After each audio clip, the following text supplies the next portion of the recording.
ng Kapaskuhan. We did not deserve the Son of God to be born in the manger. Hindi tayo karapat-dapat doon sa isinilang na anak ng Diyos doon sa sabsaban na yon. But He gave Him His Son anyway. How much more nung tinanggap ko sa kanyang sabi nga ni Paul, di ba? Noon nga hindi tayo karapat-dapat sa kaligtasan na ibinigay ng kanyang anak. How much more ngayon na tinanggap na natin ang kanyang anak at tayo naging anak na ng Diyos. Will you think God will not give us more than the things that we deserve? Yan ang tanong. Kung sa tingin mo walang solusyon ang problema mo, don't think about it. The Holy Spirit will come upon you. Kung sa tingin mo walang pagbabago yung buhay mo, ay ganyan. No, don't conclude. Walang nagsasabi yan because if the Holy Spirit will come upon you, things are going to change, ang lahat ay magbabago. Katulad din ni Mary. Now, recognize your human limitations. God uses not because we are able, and then rely on the divine interventions. Kasi nga, nung dumating ang anghel, may divine intervention kay Mary, things that logic says it will not happen. Ang mga bagay na nagsasabing biology says hindi mangyayari, logic says hindi mangyayari, culture says hindi dapat mangyari, dahil ang kultura hindi pwede yan. Hindi pwedeng mangyari ayon sa kultura, hindi pwedeng mangyari ayon sa biology, hindi pwedeng mangyari ayon sa ano pa mga pag-iisip, but it happened anyway because the Holy Spirit came to the life of Mary. Ano yung mga sinasabi mong hindi pwedeng mangyari? Di ba? Meron din tayo, di ba? It's Christmas pero wala. Hindi pwede ito, hindi pwede dyan, hindi pwede dyan. Kasi ayon sa aking kalkulasyon, hindi pwede dyan. Fold all, tiklupin mo lahat ng kalkulasyon mo, tingnan mo yung kalkulasyon ng Diyos. Ano sabi niya? Nothing is impossible with God. Amen. That's the right calculation. Rely on the divine interventions because God uses us. Not because we are able, but because we are available. We have time. The Chronos time, we turned it out to be a Kairos time for God to do something in our lives. Kapag i-transform natin yung mga Chronos nating oras upang maging Kairos at ibigay natin sa Diyos at sabihin natin, Lord, Ikaw ang gumawa, Ikaw ang tumarabaho, Ikaw ang gumawa sa buhay ko, para merong isang magandang bagay na mangyayari sa akin. Then, it turns out to be good. Ngayong Kapaskuhan, 21 days late. 21 days late. Ilang araw na lang. First, it's time to experience the spiritual. Pangalawa, to examine yourself.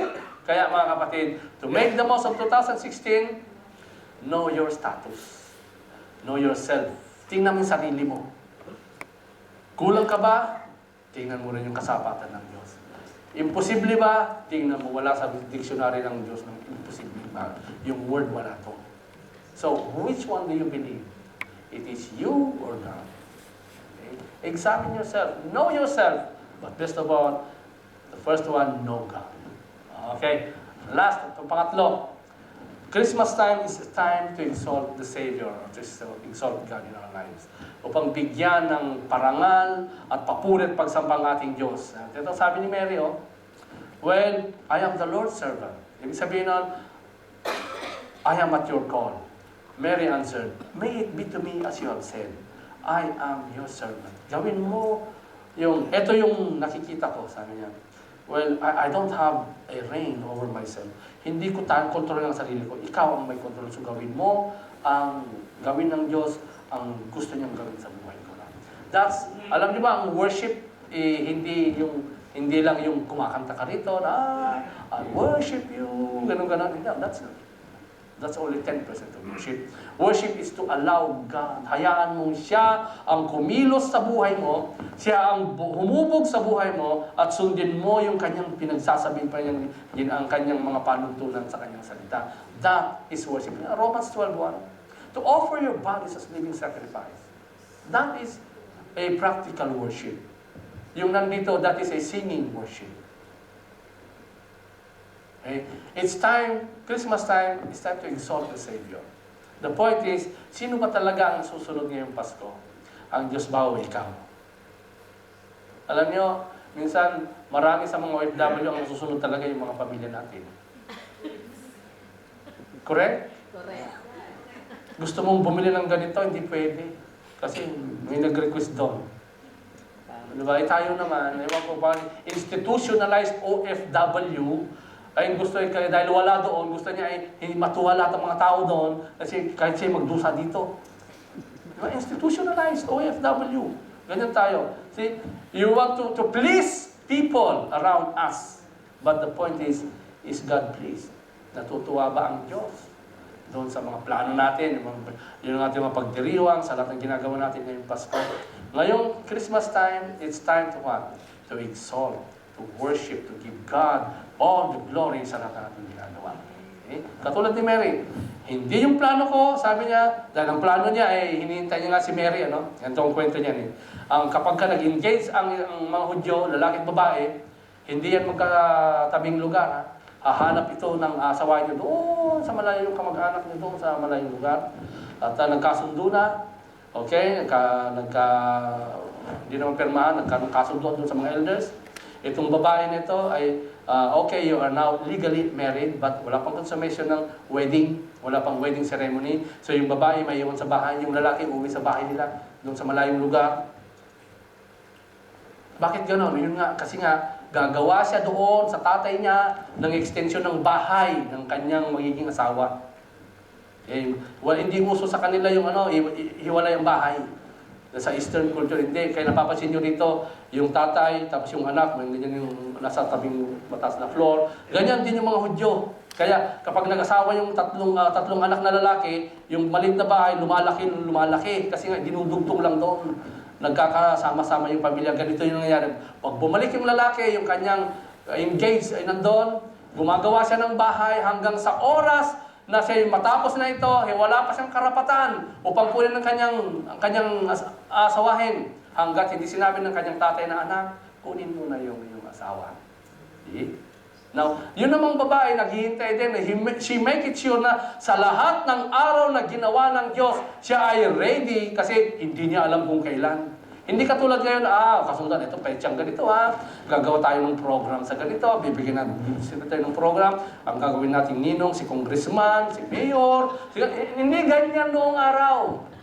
Pilipino lang may ganyan, mga Western culture yan. Noong Eastern culture, ganyan. Hindi alam ng babae kung kailan darating ang kanyang asawa, legally, upang kunin siya, ititira na siya doon sa bahay ng kanyang tatay. Kaya ready siya any time of the day. Magbubuntis ako kung darating na si Joseph ito, malaki tiyan ko, ano yun? See? That's something really against the culture and traditions. Kaya nga, anyway, it's not mine. Katulad ng sabi ni Jesus, di ba? Not my will, yours be done. That is worship. Yan ang worship na totoo. Okay? Now, worship is this, to accept God's power and authority in our lives. Minsan, para bang ayaw nating mabago yung mga bagay, maraming bagay sa buhay natin. But when you really worship God, you accept God's authority in your life. Kasi nga, katulad ni Mary, di ba? I am the Lord's servant. Let it be. Let it happen to me as He wants. Ganun ang dapat. Because God can change you as a person. God will, if you would. Pwede kanyang baguhin. Magbabago kang tao kung ayaalaw mo lang ang kapangyarihan ng Diyos sa buhay mo.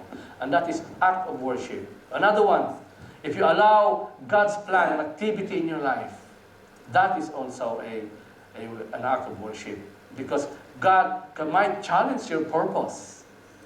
Meron kang mga planong gawin ngayong Pasko, baka hindi mangyari yan. Pero kapag hindi nangyari yan, at ang Diyos ang nag-intervene, something better will happen in your life na hindi sa mga plano mo. Okay? And that is exalting God, the Savior. Exalting our Savior. Yan ang isang pagpupulit pagsama sa ating Diyos. We have few days, almost 3 weeks na lang.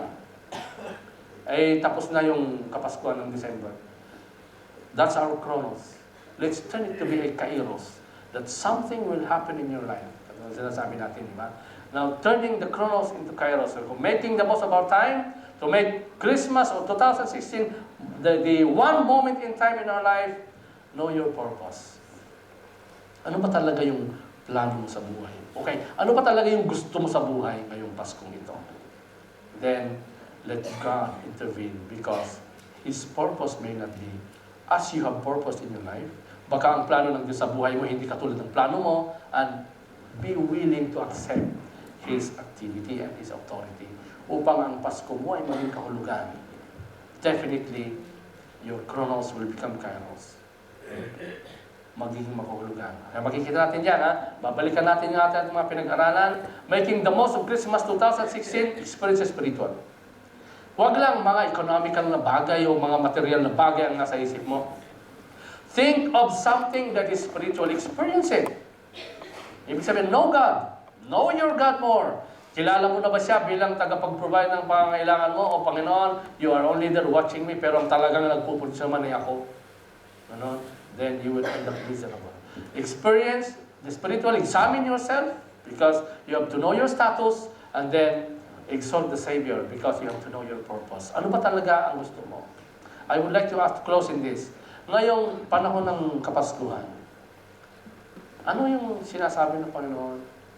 Ngayong Paskong ito, gusto kong maging ganito, o gusto mong magkaroon ng ganito. I want something change in my life, in my family, in my job, whatever. Ano ba yung gusto mo yung Pasko? You have 21 days to come to God. Know Him, know yourself, and know your purpose. Because yan ang kakaroon ka ng tamang time, productive and very meaningful Christmas time of 2016. Tayong lahat po ito ngayon. Let's pray. Lord, salamat po sa oras na ito. Salamat po. Ilang araw na lang, matatapos na yung taon nito. Ilang araw na lang, Panginoon. 2 weeks, barely 2 weeks ay magdiriwang kami ng Kapaskuhan. Lord, hayaan mong kami magdiriwang na nasa amin, Panginoon, ng mahalagang bagay ay maranasan namin ng isang spiritual na karanasan na siyang magbibigay sa amin, Panginoong Diyos, ng tamang pananaw sa Kapaskuhan. Hayaan mong makilala namin ang aming sarili, ang aming limitasyon, kung saan kami malakas, ano yung mga bagay na hindi maganda sa atin, mga bagay na hindi ka nais-nais sa iyo, Panginoon, mga bagay na nais mong mangyayari sa buhay namin. Lord, isinasabit namin sa iyo ang lahat ng aming mga purpose. We want to worship you. Nais ka namin bigyan ng karangalan at ng kapulihan sa lahat ng gagawin namin. Kaya mo, lahat ng aming pagdiriwang, saan kami pumunta, sa lahat ng party na pupuntahan namin ngayong Pasko, Panginoon, ikaw ay malugod sa amin dahil ikaw ang nagmahal sa amin at nagbigay sa amin ng Kapaskuhan, binigay mo ang iyong bugtungan. In Jesus' mighty name we pray. Amen and amen. Okay, mga